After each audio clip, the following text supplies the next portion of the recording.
The following program presents principles designed to promote good health. It should not take the place of personal professional care. Viewers should always consult their qualified health practitioner before considering alternative treatment.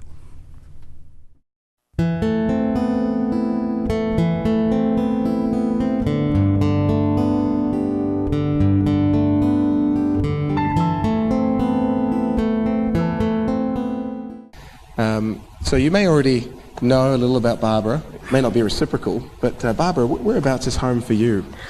I live about an hour from a little town called Kempsey, which is exactly halfway between Brisbane and Sydney on the east coast of Australia. Ah, nice. And tell us about your family over there. Okay, well, my husband and I have a health retreat there called Misty Mountain Health Retreat, and people come from all over Australia and actually all over the world. We had 2 guests last program who were from California. Wow. So they've seen the YouTube lectures and come over, so that's quite exciting. We had someone from Saudi Arabia and his wife recently to get help for psoriasis. They came back 1 year later and his psoriasis is totally gone. And for 20 years he's been battling that. He was 40 and his specialist said he would never be free of it. So that's just a little insight. You said about my family, my husband Michael and I have been married for 18 years, and when we married I had 6 and he had 2 children. So we have 8 children, and the ages of the children now are 28, 29, 30, 31, 32, 35, 38, 40. And we have 14 grandchildren. Wow, okay. Oh, that's lovely to hear. And a little about your background. You're have a health background yourself, Yes, right? I do. In my 20s, I trained as a psychiatric nurse at North Ryde Psychiatric Hospital, and then my partner and I went to the hills, and we were hippies. Do you have hippies in New Zealand? Yeah. We back to nature, and that's when I really got interested in health. I didn't want to give my children drugs, and that's when my journey began, I guess, is wanting to treat my children naturally. So little by little I learnt. It's difficult to say where my learning began, but I think my biggest learning curve was my children. Mm-hmm. And one of my children had severe asthma, so that was a big learning curve, that one. The good news is they're all still alive and they survived the experiments, and they are treating their children the same way they were treated for any little illnesses, and there's a reason for that, and that is that it works. Nice one. Final question. When you're not running seminars or travelling, speaking, what do you like to do in your spare time, Barbara? I love gardening. And I love knitting, and I love sewing, and I love cooking. But I'm passionate about health, so I'm always reading. I've always got a few books in my bag. Okay. And some people think I've got a good memory, but I don't have a very good memory. I work on it. So when I do read and I find things that stand out, I underline, write them somewhere else, and I feel a great responsibility to help you become informed with the most recent information that's coming out. So if you've heard my lectures before, you will know there's no two ever the same. So it's very much influenced by what I'm reading and learning at the moment. Fantastic. Well, without further ado, we'll hand it over to you, and thanks so much for being here. Thank you, William.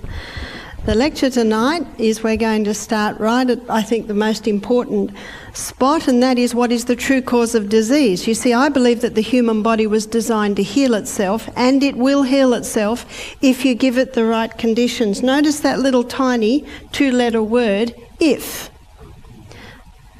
As a gardener, I know that if I give my plants the right conditions, they will be magnificent. My rose plant will give beautiful roses if I can keep the wallabies away. I've got one rose plant and the wallaby can't get up the top, and the roses are magnificent at the top. Same with the human body. If you give the human body the right conditions, you should get optimum performance. Now, if you're not getting optimum performance out of your body, the other 3-letter word, there's a question here, why? And Newton's third law of motion states that to every action there is an equal and an opposite reaction. There's an old Proverbs 26 verse 2, that states that the curse causeless shall not come. In other words, no problem happens without a cause. There is always a reason. And I believe we all should be private investigators, investigating the cause, because there is always a reason. The two main theories in medicine today, I call them the two Gs, the germ theory and the gene theory. I'm going to address those theories tonight to see if they are the true cause of disease. We're going to have a look at the germ theory and the gene theory and the true role in the human body. Because I believe everyone should be their own doctor. Because only you know what you feel like, only you know what you've been through, and only you know how your body responds or reacts to different things. Isn't that true? Now, the ladies I'm staying with, when we arrived this afternoon, they said, "We've made you some soup." I looked at the soup and I said, my body doesn't like capsicum. And they went, "Oh no, it's a capsicum soup." So I had fruit soup. I can't explain why. Well, in some ways I can. But my body says no to capsicum, and so I listen. I listen. And that's a very important part of being your own doctor, is listening. When your body says no, don't do it. And if there is pain in your body, what we must do is find out why the pain is there. You see, you know what pain is? Pain's this. Your body's knocking. Now, if you don't heed the knock, what happens to the knock? I don't go too loud here or the board might fall over. Let me show you what drugs do to that knock. The body's knocking, that's the pain. You put a drug on, what's happening? You're still knocking, but you can't hear it. It's like I was in Fiji once at a youth camp, and these girls brought this young man to me. They said, "He's got a sore knee." And I said, "Oh," so my detective hat immediately goes on. "What happened to the knee?" "Oh, I was running and tore a tendon." "Oh, what have you been doing to the knee?" First thing, "How long ago?" "Oh, 3 months ago." "What have you been doing?" And he got out a packet out of his back pocket, and it was full of big pink tablets. And as a nurse, I know exactly what the big pink tablets are. Any guesses? Painkillers. I said, "Oh, where did you get those?" "My auntie's a doctor. She gives them to me." "Oh." I said, "Well, I can't do much to that knee." What was that young man doing? He wants to surf. What does he do? Throw a couple of painkillers down. He wants to play soccer. What does he do? Throws a couple of painkillers down. And what's happening to the knock? I said, my suggestion is that you go to the hospital and get some crutches. Because you know what that knock's saying? Get off the knee. It's not rocket science, is it? You got to get off that knee. How do you know what to do with that knee? If it hurts, don't do it. And you probably find on crutches it's not hurting. And put it up. And start giving the body good nutrition. Maybe go to a physiotherapist. Maybe have an X-ray. Can you see my point? And I'm sorry that his aunt gave him that, because his aunt doesn't realise that every time the knee would usually say don't, he can't hear it. And he's doing things he should never do. And what's happening to the tear is getting bigger and bigger and bigger. That's why what we've got to start doing is this. Here's a simple one. If I'm cold, I put a jacket on. If I'm getting hot, I take the jacket off. We're listening, yeah? And we certainly listen to that, because it just gets far too uncomfortable if we don't listen, doesn't it? And when we get far too uncomfortable, that's when the body's basically getting a sledgehammer saying, do something. I love teaching people how to be their own doctors, how to listen. So let's have a look, first of all, at the gene theory. 1953, headlines in the newspaper. Secret of life had been discovered. Watson and Crick's, 2 scientists, have been able to unravel the DNA. What's the DNA? It's the genetic code inside every cell.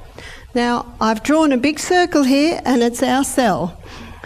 Now, we've got 100 trillion cells in our body. That's pretty phenomenal, isn't it?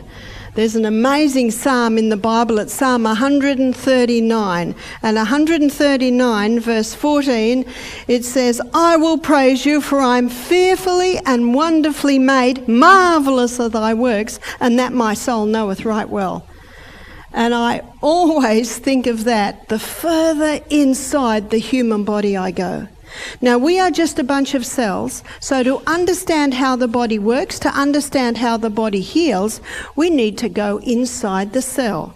I call it the CBD, the central business district of the human body, is the inside workings of the cell. And we're going to go right into the nucleus, where the DNA is. The DNA is the genetic code that determines your height. I was nearly going to say your size, but only your height, actually. What you eat can often determine your size. Determines the colour of your hair. Some people say, Barbara, you're in your early 60s and you've got no grey hair. Well, sometimes I put my glasses on in the mirror and I see a few. Do you know, my father is 90 this year and he's hardly got any grey hair. My mother died when she was 51. She had no grey hair. It's a bit of genetics there. My husband is white. He's a couple of years younger than me. His mother and father, before they died a few years ago, they were white. Can you see the genetics that's happening there? And if people see a photo of my husband, they say, oh, he's blonde. And I just smile. My husband tells me I'm not allowed to go grey. But it's all in the DNA. 23 chromosomes from our mother, 23 chromosomes from our father. And because I cannot change the colour of my eyes, I cannot change my height, I cannot change the shape of my legs, I cannot change the length of my toes, I cannot change that. And nothing I do will change that. Maybe if I perm it, it'll go curly, or if I straighten it'll go straight on the hair, but I cannot change that. And because I cannot change that, often disease is often said to be caused by genetics. But just as I cannot change my height, the colour of my eyes, the colour of my hair, unless of course I dye it, I cannot do that, but I can change the genetic code that has come down regarding my health status. Isn't that good news? My mother died at 51, a cripple, in a wheelchair with rheumatoid arthritis. At 43, she was as me. Genetics loads the gun, ladies and gentlemen, but lifestyle pulls the trigger. And as we go through these lectures, you will see that. So I have strong genes, strong genetic weakness towards rheumatoid arthritis, and every now and then my body goes like this. And there is a knee that does that. And whenever my body starts to go like that, I do a little bit of adjustment in what I'm doing. I might take some turmeric capsules, which is very strong anti-inflammatory, and the knock goes away. As I stand here, and the last few months there is absolutely no pain in that knee. But every now and then something might happen and my body goes like this, and I'll make a few adjustments and then it'll settle down.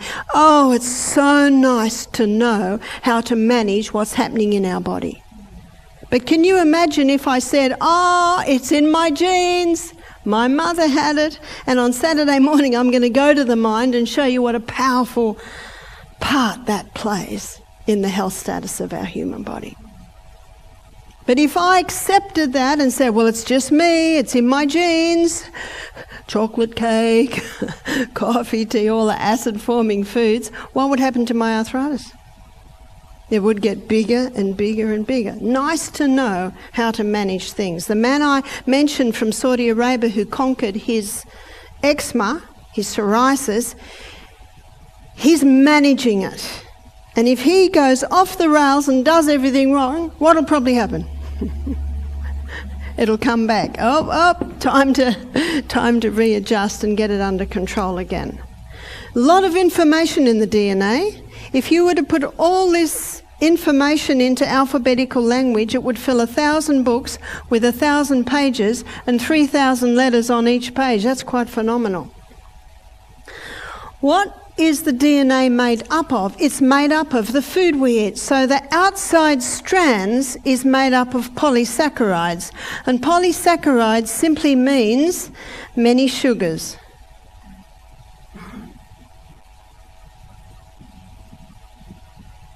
So everything we eat is made up of many sugars. That's the outside strands. The inside bands is made up of amino acids. And amino acids is the breakdown from the protein that we eat. So my protein today was, I had some beans, some cannelloni beans, I've had walnuts, I've had some almonds, Brazils. There's my main amino acids today. Minerals. Minerals glues it all together. So it is minerals that glues these amino acid bands to the polysaccharide outside strands. Where do we get our minerals from? The highest mineral content is found in your vegetables, and of your vegetable kingdom, the highest is your greens. Dark, green, leafy vegetables. Very high in minerals. Hippocrates said, let food be your medicine and medicine be your food. And he didn't know what I've just shown you there. He didn't know that our DNA is made up of the very food that we're eating, the very code, the very blueprint, the very formula that determines how we're remade. And when I look in some supermarket trolleys, I think, how will their DNA ever be made? Have you noticed? In Coffs Harbour, a big town near us, there's quite a few Africans have moved there. And I was in the supermarket one day and I looked in one trolley and it had big tubs of the cheapest ice cream you can buy and huge bottles. I don't know whether you can get 3 kilo Coke bottles, but they look very big. Ooh-wee. Do you know, they come to our country and say, wow, look at the cars, look at the technology. These people must know how to eat. Wrong. Do you know what else we've got that's very big? Hospitals. We're constantly being remade. Did you know you've got new eye cells every 1 to 2 days? That's why if you get something in your eye, you really should get it out within that day, because otherwise new eye cells will grow over it. And it also explains why if people have eye surgery, it's usually day surgery. They're usually home in a day or a couple of days. The eyes heal very quickly. The next quickest are the cells that line our gastrointestinal tract. Now, the gastrointestinal tract's a very interesting part of the body because it's not part of the body. What do I mean by that? It's a hollow tube and it's about 8 metres long, and we know where the opening hole is, it's our mouth, and we know where the other one is. And anything that goes into our gastrointestinal tract is not part of you or me until it gets broken down to tiny substances, then absorbed into the blood. Then it becomes part of you and me. The Bible calls the blood the life of the flesh. One writer called the blood the river of life. In fact, no blood into any area in your body, no life. So that's the gastrointestinal tract, and the cells that line it are made every 3 to 5 days. Let's have a look. The lining of our gastrointestinal tract looks like this. And way down here, one writer called that the nursery. So the new cell is made there, it travels up, and then away it goes every 3 to 5 days. We've got a new skin every month. Where does the old skin go? Isn't that why we wash our clothes and wash our bodies and wash our sheets and vacuum our floors? And in fact, that's part of the dust that every housewife knows accumulates. We've got a new liver every 6 weeks. That's under your right rib, very important part of our body. New bones about every 3 months. So we're constantly being remade. I think it takes about 2 years and we've got a totally new body. Isn't that good news?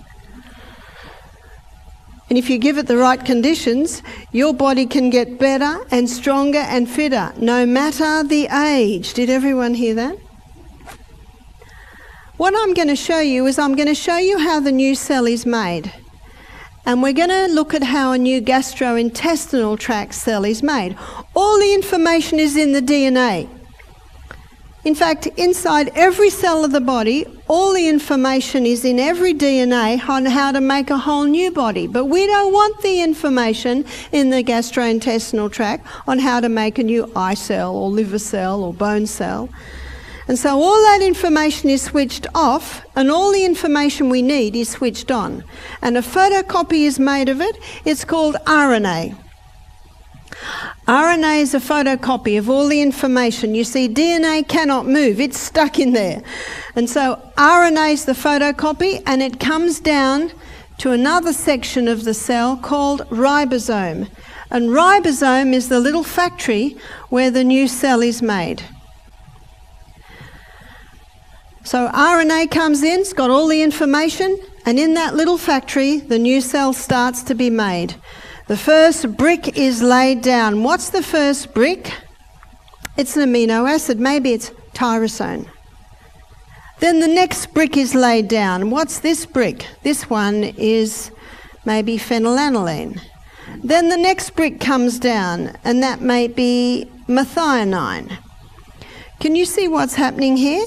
Every amino acid is like a building block, and it fits into the next one, and the minerals glue them together. And every 3 to 5 days, out pops a new gastrointestinal tract cell.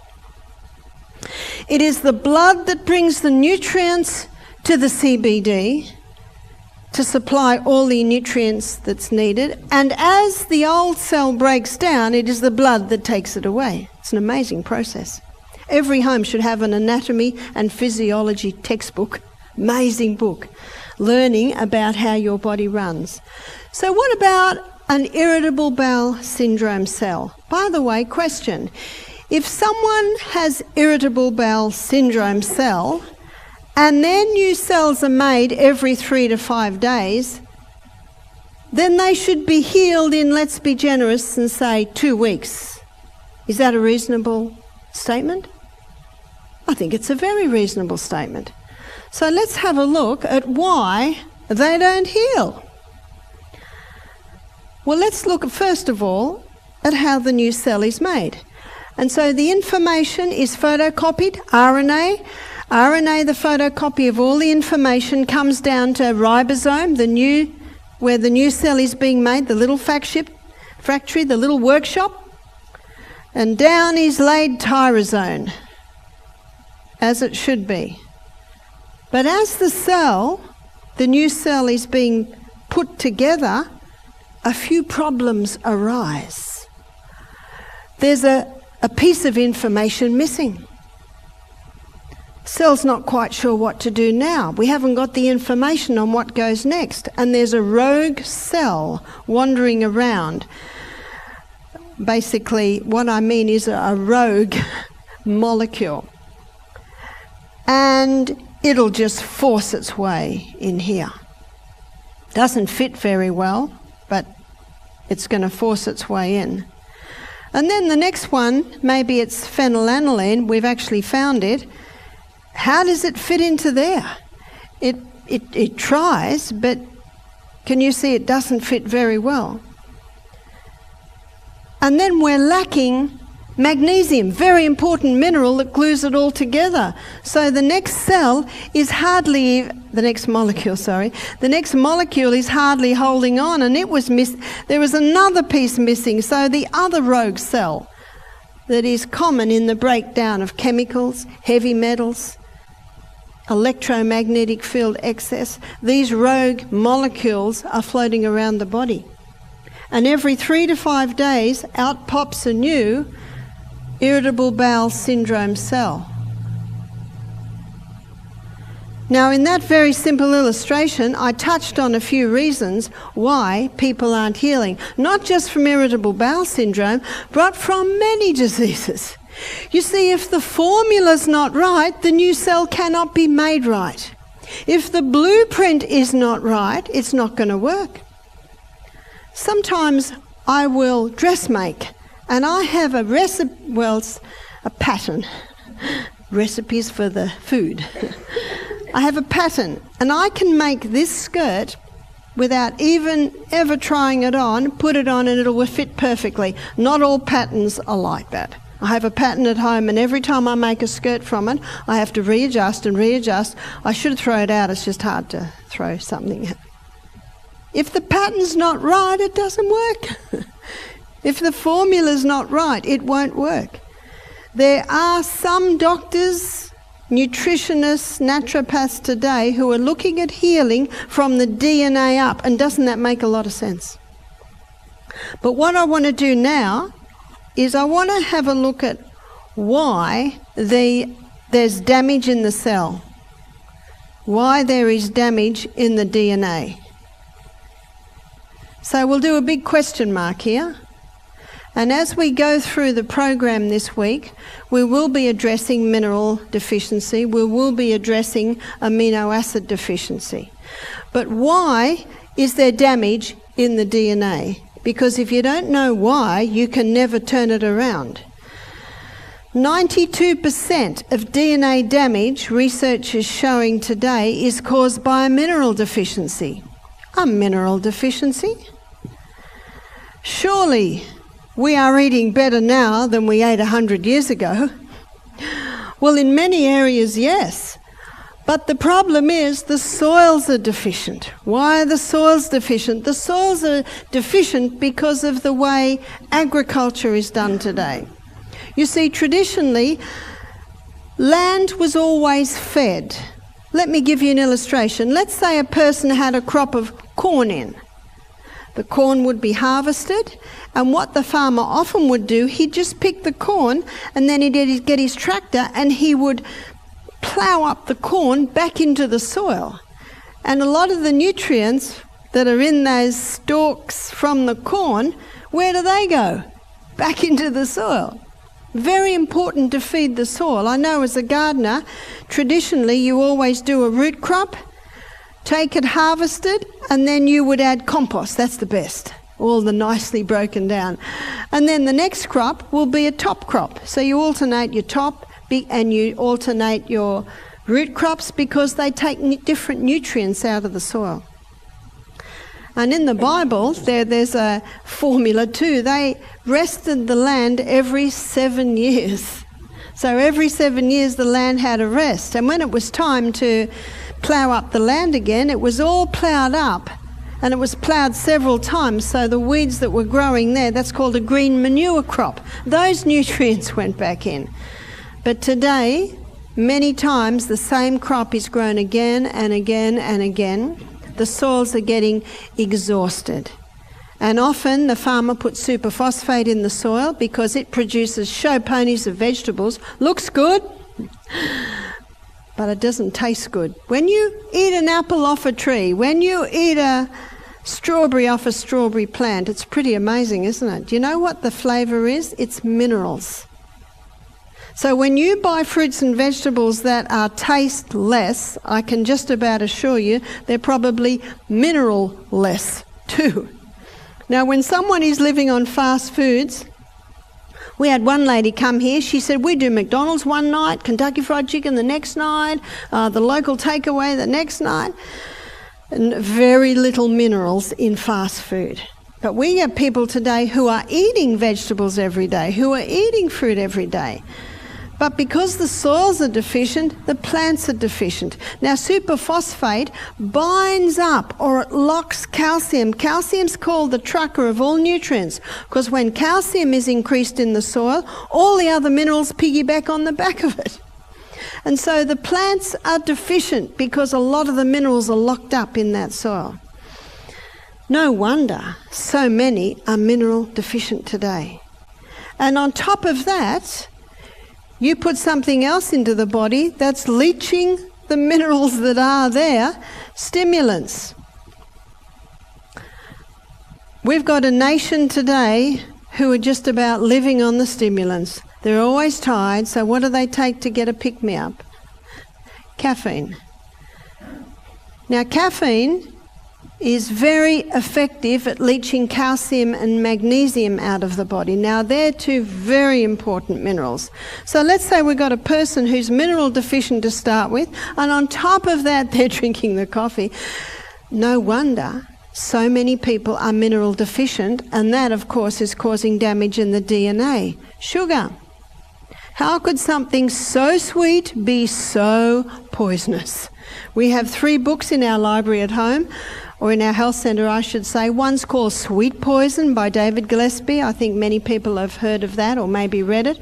Another one's called Pure, White and Deadly by Dr. Yutkin from England. In one of his chapters, he claims it should be banned. It is so toxic. And the other book is called Sugar Blues, because you know what sugar does? It causes a high, then it causes a low. There's the blues down there. And because of this high, low that the sugar causes, pancreases are wearing out, the arteries are breaking down, 300 diabetics, actually I think it's up to 400 now, 400 diabetics diagnosed daily in Australia. That's daily, and I'm pretty sure New Zealand won't be much different. Because I look at your shops, I look in your supermarkets, and yeah, New Zealanders are eating much what Aussies are eating. Many people are sick through ignorance. Many people do not realise what these foods are doing to them. Another is tobacco. 4,000 chemicals in one cigarette. Whew. We had a lady just last week. She was coming off 30 cigarettes. No, she was coming off a packet of cigarettes a day for 30 years.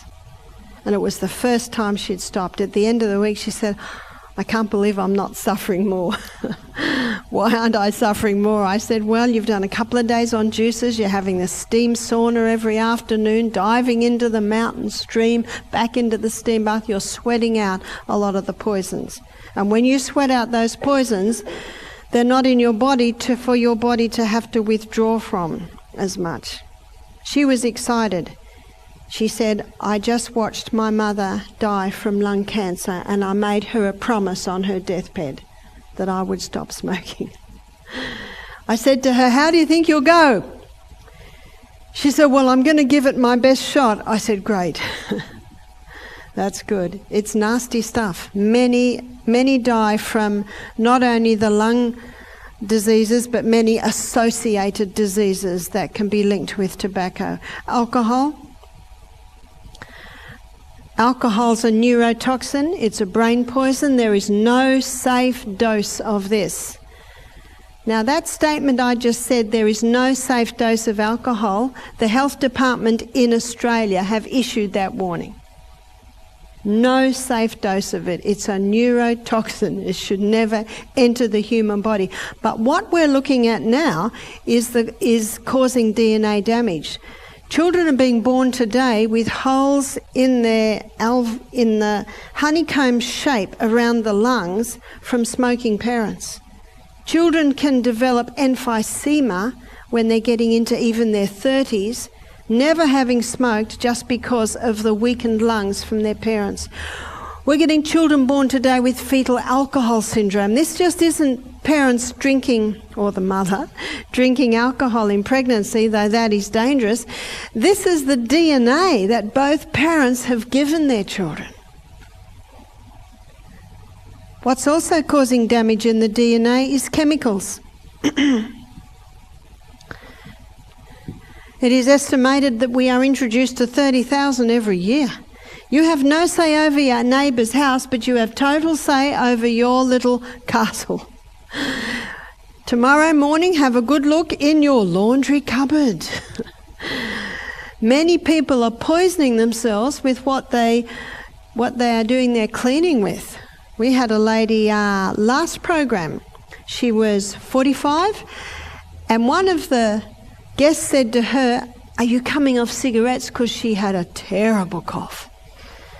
She's never smoked in her life. She's a cleaner. So she's breathing in the chemical fumes the whole time. So part of the program I set up for her when she left us was, No more chemicals. She said, what if I wear a mask? I said, the sound of that chest, I don't like to predict what it'll be like in a few more years if you don't do something. You know, if you don't turn the tap off, you're still going to be mopping up in the other corner. If you don't find the cause, you will never have a cure. There are some things that must stop if you're looking for optimum performance. Be careful on what you're cleaning your teeth with, washing your hair with, washing your clothes with, even the fibres on your clothes. Be careful of that, because your skin has millions of little holes in it, and whatever touches it, it absorbs. So be careful of those chemicals. There's a little book, I'm sure you're familiar with it, called Chemical Maze, and that little book will show you what all those numbers mean on the foods you eat. Electromagnetic field excess. As we were driving, we're staying, I think, up in the Bombay Hills, and as we're driving to this meeting, I saw these big electrical towers, and the wires are right on top of houses. Do you know, it never used to be allowed to do that. But we had a lady, she sent me her book that she's written, and her book is a story of her journey. She and her husband bought a house. There's the house. Sorry, that's the house yard. Here's the house here. And huge, big electrical towers. Sorry, I'm not a great drawer. That's an electrical tower. Right out, just at the back fence. Now, they put in a swimming pool. And chlorine will intensify that electromagnetic field. Plus, at the same time, she's landscaping, beautiful landscaping all around the pool, and a lot of them, the mulch she used was a bit moulding. Can you see what's happening here? We've got this, in fact, there's about 500 times the electromagnetic field underneath those towers, more than is usually coming off the planet, because we are electrical people, and one of the biggest electromagnetic fields is coming from the sun, but it's not a problem unless we're out there too much. I'm talking about the excess. Now, none of her family got problems, but she did, because they're just there at night. And they were a little bit more away. You don't have to go far away and you get an incredible drop. But she's out there. Unbeknownst to her, the chlorine in the pool is intensifying. The mouldy mulch, what was happening with this woman is she was getting a chemical, an electromagnetic field, which you can class basically as chemical, and the mould, you can also class them as chemical, building up in her body. At the age of 50, her stomach started to swell, her breast started to release fluid, and if she went anywhere near a mobile phone, she'd begin to dry reach. She had to move out of the house. No doctor would acknowledge her problem. So why can I go near a mobile phone and not start dry reaching, but she would? She was full of poisons, and every time one more drop went in, what's happening to her? She's getting spillage. Whereas maybe my poison electromagnetic, maybe I'm there. So if one more drop comes into me, I don't get an overflow. So you see, I don't get a reaction. So what did this woman do? She had to go to a place where she had no exposure to an electromagnetic field. She had to go on a very, very strict diet of organic foods, and she had to go through detoxes, so she eventually got her level down so she could basically function in society. None of her family had the problem. Remember, they weren't in the backyard all day. They didn't have that close exposure. So if you are in a house under electromagnetic fields, what is my advice? My advice is to move. So can you see what's happening in a lot of the time? It's a build-up. A little bit of this and a little bit of that. Now, it's surprising how much it drops when you just come even a foot or two away. Let's say you've got a electric clock, and it's right sitting there and you're sleeping here, you just move it 2 foot to the other side of the table and you get a 3/4 drop in the exposure that you're having. We're in a technological age today. I think it's impossible to totally eliminate, but be very mindful of the danger of overexposure, being very close to it. But also the refreshing thought that you don't have to go far away from it and you can get quite a big drop from it. In many houses, you've got the meter box. So if you've got a meter box there and your bed is there, my suggestion is move the bed. Because we spend a lot of time in that bed, don't we? 1/3 of our life we're sleeping. So put the bed on the other side and put a cupboard there. Or if you say to me, but there's nowhere else that the bed can go, you can buy a black lead-based paint that you can paint over that. The lead is not in a form that would harm you, but it blocks that. It blocks the electromagnetic field coming in great amounts. Genetically modified foods. Genetically modified foods are the result of 2 species' DNA being sliced together. For instance, the DNA of an Atlantic salmon and the DNA of a tomato spliced together in the hope of creating a tomato that will grow in the snow. But it doesn't. And there's this huge grey area that they don't know what they're doing. Genetically modified foods create molecules that the body doesn't know. Genetically modified foods have the ability to tamper with your DNA. Genetically modified foods cause cancer. What's cancer? Cancer is a mutation of the cells. What causes the mutation of the cell? The mutation in the DNA. What causes the mutation in the DNA? Genetically modified food can do that, and so can these other things. Well, how do you know? Because I know in America, Australia, New Zealand, they do not have to state if the food has been genetically modified. The safest thing to do is to go organic. Now, we are not 100% organic, very difficult to go 100%, but you do the best that you can. We grow quite a bit and we buy as much organic as we can. Mould. Mould is almost nature's genetic modification. You have a look out in nature, you'll see lichen growing on a tree. It's spliced into the DNA of the tree. It's reproducing itself through the tree. David Attenborough has a show on ants, and these ants underground, they grow like a fungus, a mould, and the waste that comes off they roll into little tiny balls and store as their food. But David Attenborough noticed that the ant will only tend the mould for half an hour. Then it leaves and then the next shift come on. And he found that when the ant tends the mould for more than half an hour, the mould can actually take over the ant and even reproduce itself through the ant. Sounds like science fiction, doesn't it? What is mould? It's a microorganism. What does microorganism mean? Micro means microscopic. Organism means it's living thing. And microorganisms, there's a few in this classification, but they are everywhere. They're in the air we're breathing, they're on every surface area, they're on our skin, they're in our ears, they're in our nose. In fact, there are 10 times more microorganisms in the body than cells. That's quite phenomenal, isn't it? The largest amount are found in the gastrointestinal tract. And I'm going to give you a break in a minute, and after the break we're going to pursue this a little bit more.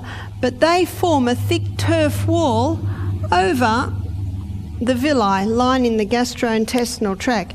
So they're everywhere. And they play a very important role in life. Life in a plant, life in a creature, life in humans. But whenever cell damage happens, these microorganisms have the ability to change roles. They now become the clean-up team, or as one microbiologist said to me, he said, "Barbara, we call them the garbage collectors." collecting the garbage or the clean-up team, and their name is bacteria. That's what bacteria does. It's an opportunist organism. Wherever you'll find filth, you're going to find it. I think we can all testify to that. Florence Nightingale, very famous nurse, she made huge changes in the hospital in Scutari. Let me show you. This is the Black Sea. This is Crimea. The British and the French were fighting the Russians. The wounded were put in boats, sailed down the Black Sea to Scutari. And Scutari was the port that had a hospital there where the wounded were being taken. Florence Nightingale went to this hospital and found that the death rate was 50%. The conditions in there were appalling. There was raw sewage in the corridors. The doctors didn't wash their hands between operations. And the doctors said to Florence and her nurses, "You're not coming in here, this is men's business." But she sent a telegram to her father, who is a wealthy Englishman, and said, "Father, I want a shipload of clean mattresses, clean linen, clean bedclothes, clean bandages, and a cook." Because the food, you couldn't even call it food.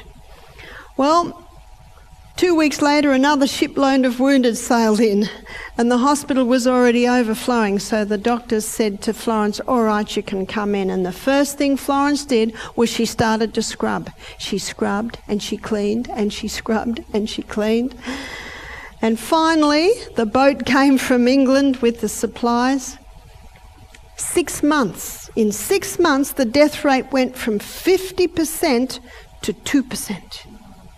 When she finally got back to England, they hailed her as a heroine. I think it was Queen Victoria and Prince Albert. Had a huge welcoming party. She found out, changed her name to Mary Smith, went down the back gangplank and went home. They said to her later, "Why did you do that?" She said, "I am not a heroine." She said, "All I did was increase hygiene, sanitation, and nutrition." Now, did everyone get that? That's why we can never forget Florence Nightingale. Let me show you something, and this is a graph you will never see in any newspaper or any television. Here were all the diseases: measles, whooping cough, diphtheria. Drastic reduction. Because of what? Increased hygiene, sanitation, and nutrition. And about there, they began to vaccinate.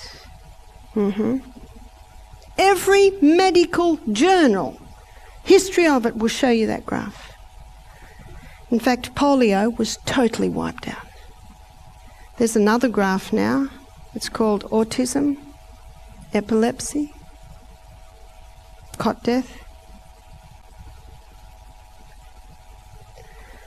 It was Florence Nightingale and her increase in hygiene, sanitation, and nutrition that changed the world of nursing.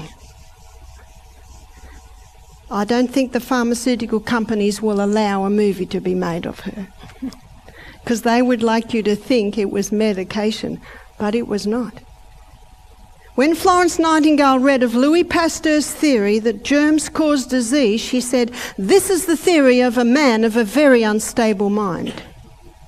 And anyone who believes it is equally unstable because it defies reason.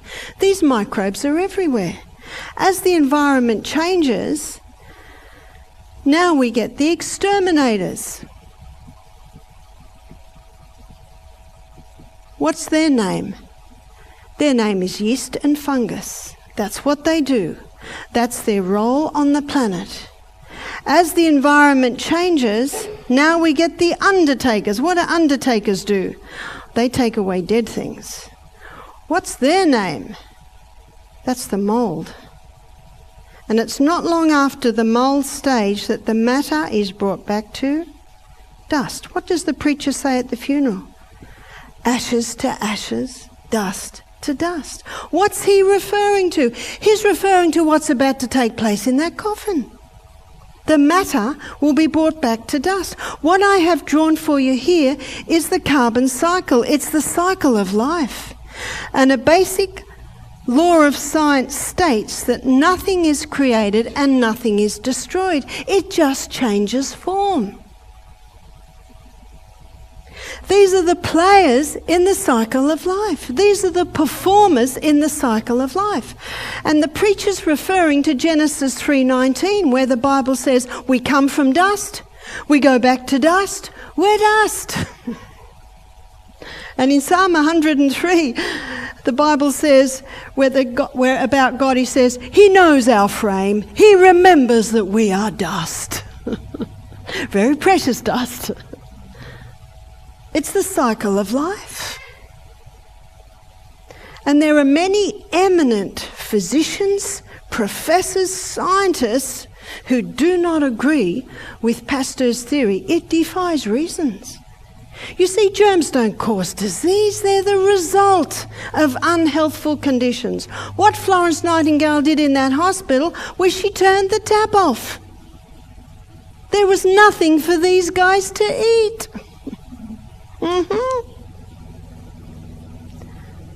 What research is showing today, that the fumes from these things being active are very toxic. There is a series in Australia called Is Your House Killing You? SBS television had it on. 2 DVDs, 7 shows, and nearly every show the people are sick because there's mould in their house. This stuff's toxic.